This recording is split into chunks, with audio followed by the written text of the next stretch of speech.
prodi akuntansi di kita,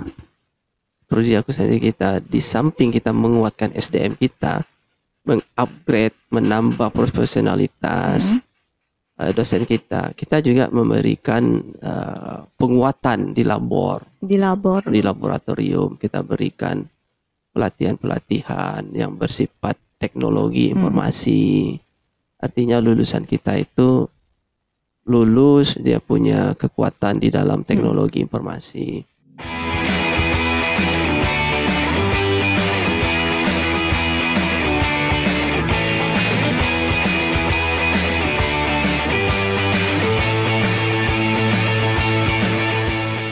Assalamualaikum warahmatullahi wabarakatuh. Kembali lagi kita di Unilak Podcast. Kali ini bersama saya, Anafi Muja. Kita akan berbincang-bincang tentang salah satu prodi di Universitas Lancang Kuning, yaitu prodi Ilmu Akuntansi. Sudah bersama dengan saya, Bapak Dekan Fakultas Ekonomi dan Bisnis Unilak, yaitu Bapak Dr. Dini Onasis, SE, SH, MMMH, AKCA, ACPA. Halo Bapak Dini. Apa kabar Pak? Alhamdulillah baik, Nafi.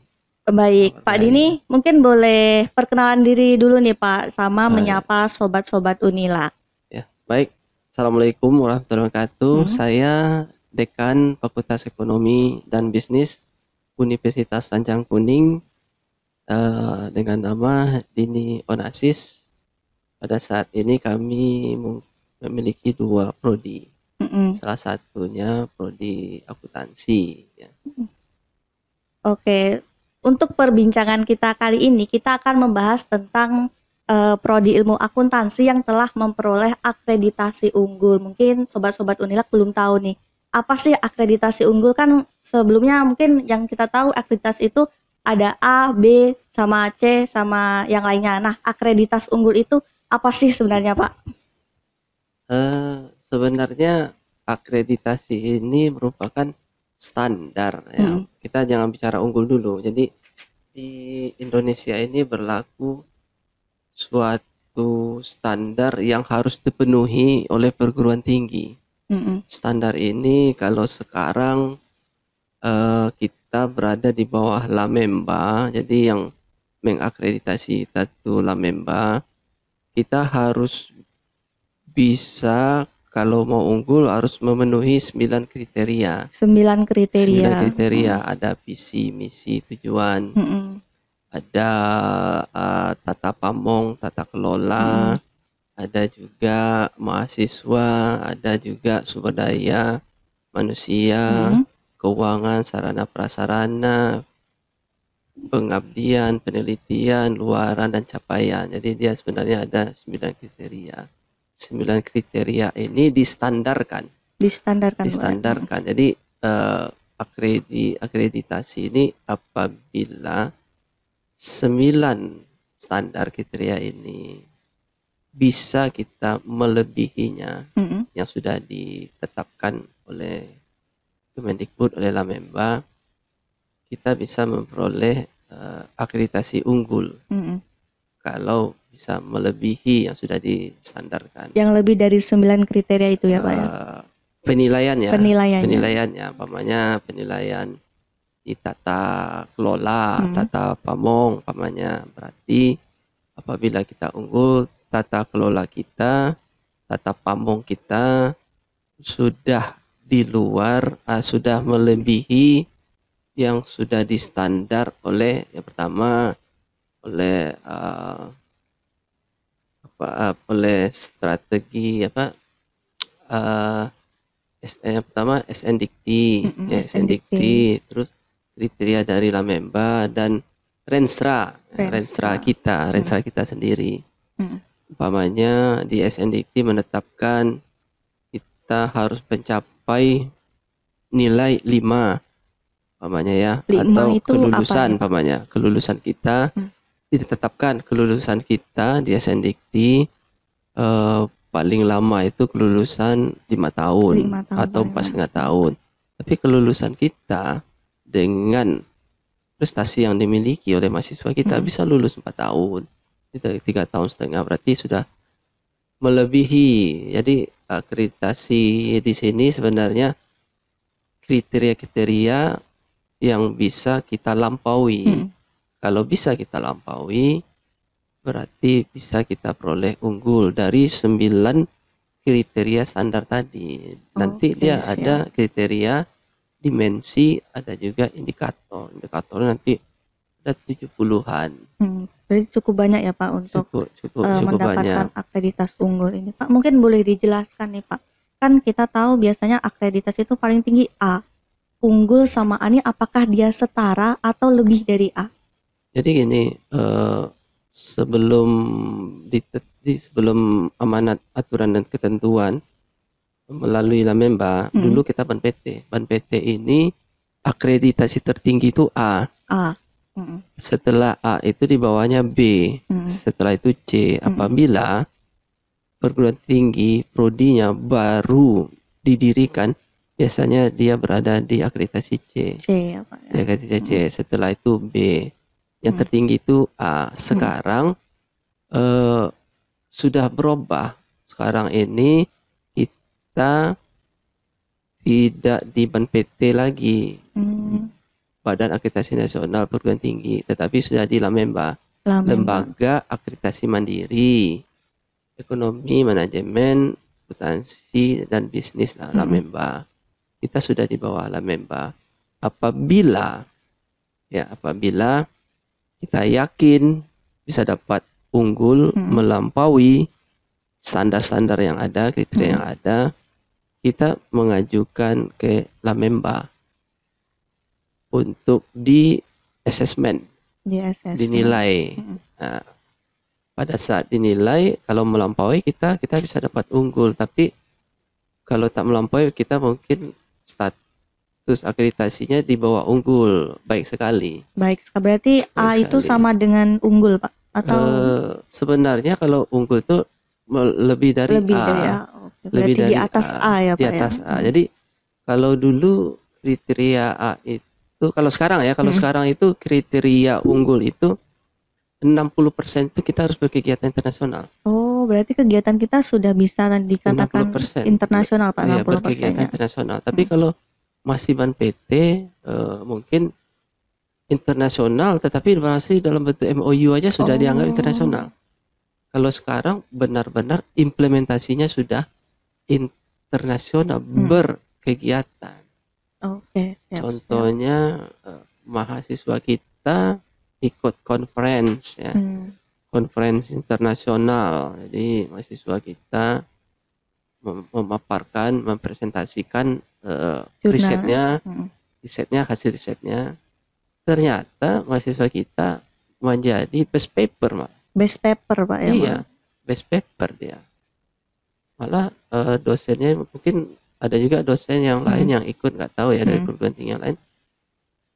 Mungkin tak dapat best paper, justru mahasiswa kita dapat best paper. Luar biasa mahasiswa Luar biasa kita. Berarti dukungan mahasiswa juga ya Pak. Jadi tidak hanya ikut kegiatan internasional, malah best lagi. Malah best, selain go internasional tapi juga best di kegiatan-kegiatan yang skalanya internasional Pak ya. Pak, mungkin boleh diceritakan Pak, mungkin untuk mendapatkan akreditas unggul ini bukan yang suatu hal yang mudah Pak ya. Itu tantangan terbesarnya apa sih Pak? Unggul ini sebenarnya agak sulit diperoleh. Kenapa? Karena sampai sejauh ini yang saya ketahui ya, mudah-mudahan saya nggak salah, yang prodi akuntansinya unggul baru kita. Prodi akuntansi Fakultas Ekonomi Universitas Tanjung Kuning, baru kita. Di mana? Di Riau. Di Pak? Riau. Luar kalau biasa, di luar Riau pun mungkin satu-satu. Sulit mendapatkan unggul ini. Kenapa sulit? Karena dia punya syarat perlu ya. Syarat perlu, dia punya kriteria, standar-standar yang memang sulit dicapai oleh perguruan tinggi tertentu. Salah satunya saya sampaikan tadi, kita memang harus berkegiatan internasional. Kegiatan internasional salah satunya. Mulai dari kurikulum. Sementara kurikulum kita sudah internasional. Mahasiswa kita berkegiatan internasional, dosen kita riset kolaborasi internasional. Artinya kalau kita sudah unggul, sudah ada pengakuan dari lembaga yang diamanatkan oleh aturan dan ketentuan, lembaga Lamemba, kita itu sudah berada di atas standar yang sudah ditetapkan. Oke, jadi SNDikti sudah tercapai, melampaui Renstra kita melampaui untuk Renstra kita ya SNDikti, terus kriteria yang ada di Lamemba. Artinya memang untuk mendapatkan unggul itu memang sulit sekali. Ya. Sulit, bukan sulit lagi tapi sulit sekali ya Pak ya. Bisa dibuktikan baru kita. Oke. Mungkin perlu digarisbawahi nih Sobat Unilak. Baru kita satu-satunya prodi akuntansi yang memiliki akreditas unggul di Riau. Iya. Memang sebelum ini kita akreditasinya sudah A. Tapi unggul itu di atas A dia. Di atas langit masih ada langit, di atas A masih ada unggul Pak ya. Iya. Oke Pak, mungkin apa sih Pak, misalkan kalau universitas kita atau untuk prodi kita sudah mendapatkan akreditas unggul, apa sih benefit yang bisa dirasakan oleh mahasiswa juga sekaligus sama dosen-dosen kita nih Pak? Mungkin karena kita berhubungan dengan lulusan ya. Iya. Lulusan kita itu mungkin aksesnya ke dunia kerja itu lebih cepat. Ya, lebih cepat. Kenapa? Yang namanya dunia kerja, dunia industri itu dia pastilah memilih lulusan yang memiliki profil lahir dari suatu perguruan tinggi yang memiliki akreditasi unggul. Jadi akses untuk mendapatkan kerja bisa lebih terbuka karena secara lembaga akreditasi sudah mengakui, masyarakat sudah mengakui kita, karena di dalam penilaian akreditasi itu stakeholder juga berperan diikutsertakan dalam penilaian akreditasi stakeholder. Oke, mungkin di industri sekarang ini banyak yang mensyaratkan akreditas dari prodi sebelumnya gitu, prodi di mana dia belajar gitu ya Pak ya. Gimana? Syarat-syarat untuk kerja biasanya ada kan itu Pak, mungkin prodinya minimal akreditas ini gitu. Oh ya. Jadi gini, kalau di pemerintah itu tentu seperti kita biasa aja, kita kalau punya bisnis tentu kita akan lebih condong memilih lulusan yang lahir dari prodi yang sudah diakui status akreditasinya. Status tentu namanya lebih dipilih yang unggul. Artinya lulusan kita ini secara penilaian dari lembaga pendidikan kita sudah diakui oleh lembaga akreditasi. Pendidikan mutu kualitas pendidikan kita sudah diakui. Oke, siap. Pak, mungkin boleh diceritain nih Pak, kira-kira kita sudah untuk akreditas unggul kita ini sejak kapan dan sampai kapan nih Pak? Akreditasi A kita itu di tahun 2019. 2019 tanggal 27 Agustus 2019.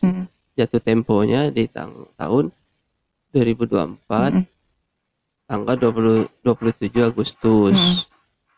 Artinya di tanggal 27 Agustus 2024 kita sudah unggul, berubah dari A ke unggul per 27 Agustus 2024 sampai 5 tahun ke depan. 2000 berarti 5 nanti tahun. Oke, 5 tahun ke depan. 2019. 2029 ya. 2029. Ya, 2029. Artinya begini, yang namanya sesuatu hal yang berproses bisa saja mutunya menurun. Iya. Nah, makanya pemerintah menetapkan akreditasi itu hanya sampai 5 tahun. Nanti kan di asesmen lagi. Akreditasi lagi kita Pak ya. Iya, di asesmen lagi ya, dinilai lagi. Artinya sampai 5 tahun ke depan. Jadi setiap 5 tahun di asesmen kita. Buat persiapan sendiri nih Pak untuk akreditas kita tuh seberapa sih usaha kita untuk mendapatkan akreditasi ini? Usaha kita untuk mendapatkan akreditas unggul ini. Untuk akreditasi unggul. Ya kita menguatkan yang 9 kriteria 9 tadi. kriteria tadi. Karakter 9 standar tadi. Itu kita kuatkan mulai dari visi dan misi. Visi dan misi kita.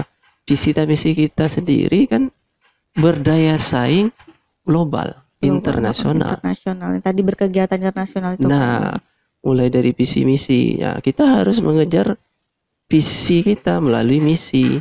Makanya kita berkegiatan memang kita kuatkan di internasional. Ada kegiatan summer camp di luar negeri, mahasiswa kita ikut ke luar negeri. Pengabdian ke luar negeri, studi ke luar negeri juga. Jadi tidak hanya di Indonesia, kita di nasional. Artinya untuk mencapai unggul ini memang melewati proses ya. Setiap proses-proses itu kita harus memenuhi tidak hanya melampaui standar-standar kriteria yang sudah ditetapkan. Oke, siapa mungkin dari ini Pak, dari apa kontribusi dari dosen-dosen kita nih seperti apa nih Pak untuk sangat tinggi kontribusinya karena dosen sendiri juga kan ada tadi kriteria mengenai SDM. Dosen kita juga harus berkegiatan internasional, riset, kolaborasi riset, conference. Dosen kita riset, kolaborasi riset didanai juga dari luar negeri. Jadi semuanya berkegiatan internasional, termasuk pegawai kita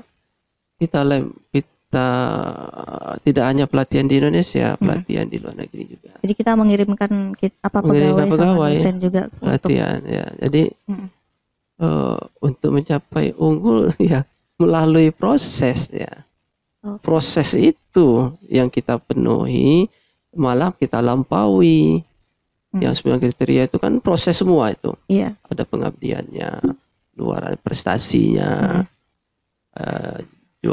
prestasi mahasiswa kita, itu semuanya memang kita harus global internasional karena visi kita seperti itu.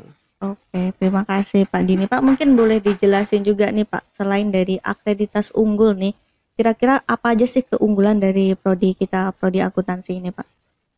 Mungkin dari segi fasilitas atau dari segi yang lain gitu. Oh iya, sekarang ini sebenarnya akuntansi itu orang menganggap akuntansi ini kan sesuatu hal pekerjaannya bersifat seperti hitung-hitungan. Dia kan ilmu terapan, bersifat seperti operator gitu, klerek gitu ya. Akan hilang katanya. Sebenarnya tidak, karena profesi akuntansi ini terikat oleh kode etik standar. Makanya akuntansi itu dinaungi oleh standar akuntansi. Ada standar akuntansi dimanapun, di pemerintah, di IMKM, ekonomi kecil menengah, maupun standar akuntansi syariah. Dan yang namanya kode etik itu kan bukan ada di ranahnya kebendaan. Teknologi itu kan manusia. Iya, yang menjalankan kan manusia. Artinya prodi akuntansi kita di samping kita menguatkan SDM kita, mengupgrade, menambah profesionalitas dosen kita juga memberikan penguatan di laboratorium. Kita berikan pelatihan yang bersifat teknologi informasi. Artinya lulusan kita itu lulus, dia punya kekuatan di dalam teknologi informasi. Ada beberapa program yang kita berikan ke mahasiswa kita, ke lulusan kita, untuk dapat pada saat dia bekerja dia sudah siap terpakai. Oke, berarti selain dari tenaga pengajar yang berkualitas, kita juga punya labor, Pak ya? Ya, labor. Punya Kita labor. kuatkan di praktikum. Praktikum juga. Oke, mungkin dari ini Pak, kan jangka waktu dari akreditasi itu 5 tahun ya Pak. Kira-kira gimana nih usaha kita untuk bisa mempertahankan akreditas? Iya, kita itu kan jalan ya, berproses ya. Kami ini sendiri kita setiap tahun juga sekarang ini ada PANEF ya, pemantauan dan evaluasi. Kita akan membuat laporan ke Ramemba, apa-apa yang sudah kita kerjakan. Di situ ada pemantauan dan dievaluasi. Dan ya kita tetap akan mengejar melampaui kriteria yang sudah ada, berkegiatan dan berkolaborasi juga gitu Pak dengan dan kegiatannya itu memang 60%-nya berkegiatan internasional. Kalau lebih bagus lagi. Mungkin perlu dipahami, kami di Prodi di Fakultas Ekonomi punya kelas internasional. Kelas internasional. Ya, itu kelas internasional. Seperti apa Pak? Untuk Prodi manajemen dan Prodi akuntansi. Kelas internasional ini ya bahasa pengantarnya akuntansi. Ini mungkin untuk salah satunya untuk mukanya kalau di Jawa duta-duta besar itu anaknya mungkin mau kuliah, dia harus mencari kelas internasional yang bahasa pengantarnya bahasa Inggris. Berarti kita kelas sudah ada kelas internasional. Pakai bahasa Inggris Pak ya? Bahasa pengantar ya bahasa Inggris. Itu mahasiswanya dari mana Pak? Mahasiswa kita ada juga dari luar negeri. Luar biasa Pak ya. Kalau pesan dan harapan nih Pak Bapak sebagai dekan untuk prodi akuntansi ini seperti apa nih? Yang berkaitan dengan akreditasi. Berkaitan dengan akreditasi kita. Akreditasi. Pesan kita kalau kami tetap berkegiatan melampaui kriteria-kriteria yang ada itu. Tetap kita menguatkan, jangan sampai 5 tahun ke depan turun atau pada saat PANEF turun. Tidak, kita kan menginginkan lulusan kita ini ya berkualitas. Salah satunya pengakuan kualitas lulusan kita itu dari akreditasi unggul tadi. Artinya negara, pemerintah sudah mengakui kita tuh memiliki kualitas mutu kualitas unggul. Kualitas unggul. Jadi kekuatan kita ya kita menguatkan prosesnya itu. Oke, berarti pasti kita akan mengusahakan untuk akreditas unggul ini tetap terjaga setelah 5 tahun ke depan juga ya Pak? Iya, wajib. Mungkin buat sobat-sobat Unilak, jangan ragu ya buat kuliah di Unilak, apalagi yang pengen jadi akuntan atau pengen mengambil jurusan ilmu akuntansi. Pak, mungkin berbicara tentang ilmu akuntansi nih Pak, boleh tahu nggak sih Pak, di akuntansi ini tuh belajar apa aja nih Pak? Akuntansi itu sebenarnya kan profesi. Dia profesi sebagai akuntan. Ya.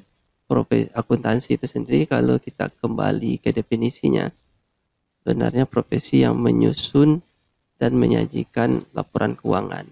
Jadi orang-orang pintar ya Pak yang belajar di sini. Iya, Pak. jadi dia menyusun dan menyajikan laporan keuangan, tapi tidak di ranah itu aja. Ya, dia bisa di ranah di akuntansi manajemen. Akuntansi manajemen berarti dia menyusun, menganalisis yang namanya laporan harga pokok, penjualan, harga pokok produksi, memutuskan. Karena akuntansi manajemen itu tidak hanya di biaya, tetapi juga di keputusan. Kalau di putusan berarti contohnya menetapkan harga. Artinya ruang lingkup pekerjaan akuntansi ini tidak hanya seperti kita menyusun dan menyajikan laporan keuangan. Auditor itu kan memeriksa eh, laporan keuangan yang sudah disusun dan sudah disajikan oleh perusahaan. Perusahaan membuat laporan keuangan, nanti auditor yang memeriksa, ada juga auditor internal. Artinya akuntan di ilmu akuntansi ini tidak hanya di ranah kita berhubungan dengan angka-angka. Apa aja tuh Pak selain angka-angka? Juga sebagai profesi, termasuk juga profesi wirausaha akuntan. Jadi mungkin kita baru dengar, jadi profil kami yang kami susun ada wirausaha akuntan. Artinya seorang akuntan itu seorang wirausaha juga. Contoh, seorang wirausaha dia bisa menjual produknya. Produknya apa? Namanya dia membuat aplikasi akuntansi, dia membuat program akuntansi, atau dia sebagai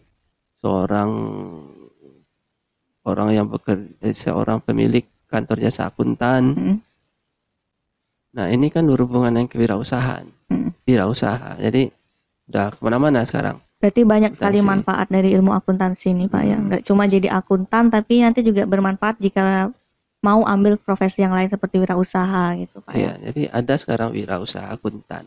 Wirausaha akuntan itu. Wirausaha akuntan. Jadi wirausaha akuntan, entrepreneur lah. Tapi entrepreneurnya di akuntansi dia. Itu seperti apa nih Pak? Mungkin boleh diceritain. Seperti yang saya jelaskan tadi, seorang akuntansi ini dia berprofesi sebagai akuntan, dia buka kantor jasa akuntan KJA, berarti kan penyedia jasanya gitu Pak. Penyedia jasa, jadi berarti dia entrepreneur, wirausaha. Iya, benar. Atau dia membantu temannya, ya fee-nya sekian, oke, kami bantu untuk aplikasi, salah satu aplikasi, mungkin dia membangun aplikasi, laporan keuangan itu kan bisa dibuat aplikasinya, bisa saja dari Excel.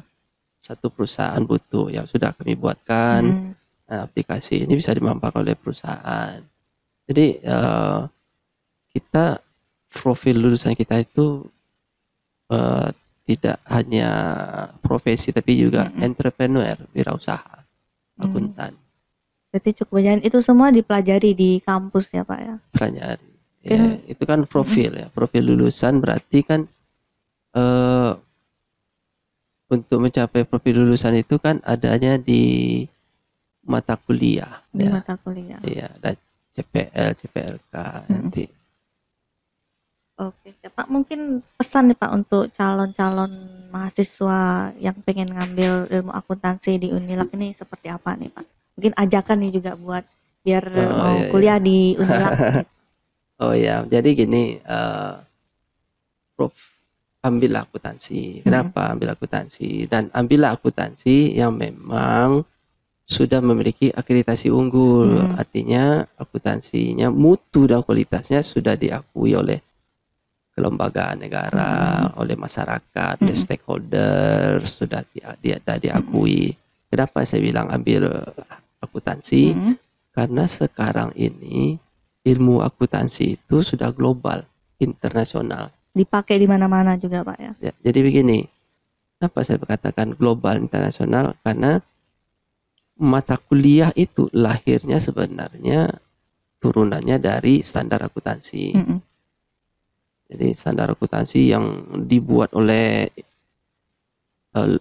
IAI, IAI membuat standar akuntansi. IAI ini apa nih Pak? Ikatan Akuntan Indonesia. Mereka menyusun standar akuntansi, beberapa standar akuntansi. Ada satu akuntansi keuangan, standar akuntansi pemerintah, syariah, IMKM juga ada. Mereka menyusun itu, menerbitkan itu. Nah, standar akuntansi salah satunya adalah standar akuntansi internasional. Standar akuntansi internasional ini kita mengajarkan di kampus kita, di prodi kita, apa yang didapat oleh orang yang ada di Eropa atau di Australia, asal ya mereka sudah sesuai dengan IFAC International Federasi Accountant ya. Itu IFAC itu Pak ya. IFAC ya, internasional. Jadi itu persatuan organisasi Akuntan internasional. akuntan di internasional. Itu kalau mereka mengeluarkan standar akuntansi, standar akuntansi yang mereka keluarkan itu IFRS, International Financial Reporting Standard. Itu dipakai IFRS ini sudah hampir, mungkin sudah 200 negara, mungkin lebih. Termasuk Indonesia juga ya? Termasuk kita. Nah, itu yang kita ajarkan. Salah satunya itu yang kita ajarkan. Standar akuntansi yang sudah dikonversi. Kita mengkonversi standar. Standar yang dilahirkan oleh IFAC itu kita konversi, IAI mengkonversi menjadikan standar yang ada di Indonesia. Itu yang digunakan oleh pelaku bisnis, oleh bisnis. Dan ini ya, turunannya nanti menjadi buku pelajaran, buku mata kuliah. Jadi itu diajarkan di sini Pak ya? Artinya yang didapat oleh mahasiswa kita sama dengan yang didapat oleh orang di internasional sana. Ilmunya sama. Kalau ilmunya sama, ya dunia ini kan sudah global ya. Kalau ilmunya sama, kita mau pindah kemanapun tak kagok lagi. Kita mau kerja di Eropa, yang ilmu kita dengan ilmu mereka sama ilmunya, cara menyusun laporan keuangannya sama, debit kreditnya sama ilmunya, karena kita sudah internasional akuntansi.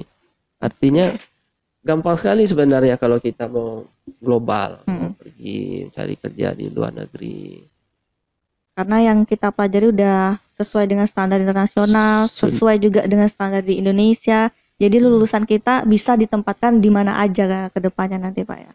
Karena ilmunya seperti itu. Karena ilmunya memang sudah seperti itu. Ilmu akuntansi kita merupakan ilmu akuntansi yang sudah dikonversi ke bahasa Indonesia. Konversi. Jadi kalau bahasa Inggrisnya kan International Financial Reporting Standard. Ini disusun oleh IFAC.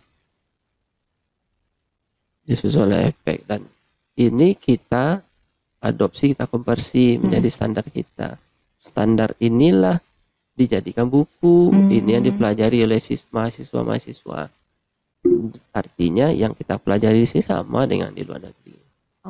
Kalau sama, berarti pada saat kita bekerja itu juga sama ilmunya. Benar, kita bekerja di PT umpamanya kan, PT di Eropa atau PT yang di luar negeri kesini cara akuntansinya sama, menyusun laporan keuangannya sama. Jadi nanti nggak bakalan kagok nih lulusan akuntansi Unilag kalau mau kerja di perusahaan-perusahaan internasional juga ya Pak ya. Ya. Pak, mungkin ada tambahan lagi nggak nih Pak yang pengen disampaikan yang mungkin belum sempat saya tanyakan nih Pak? Tambahan? Ya kalau kita kuliah ambillah ya. Ambillah prodi yang benar-benar mutu kualitasnya sudah ada pengakuan dari negara, masyarakat, dari stakeholder. Pilihlah yang benar-benar ada pengakuan kualitasnya. Jangan nanti kita kuliah, selesai kuliah, status kita mau melamar di suatu pekerjaan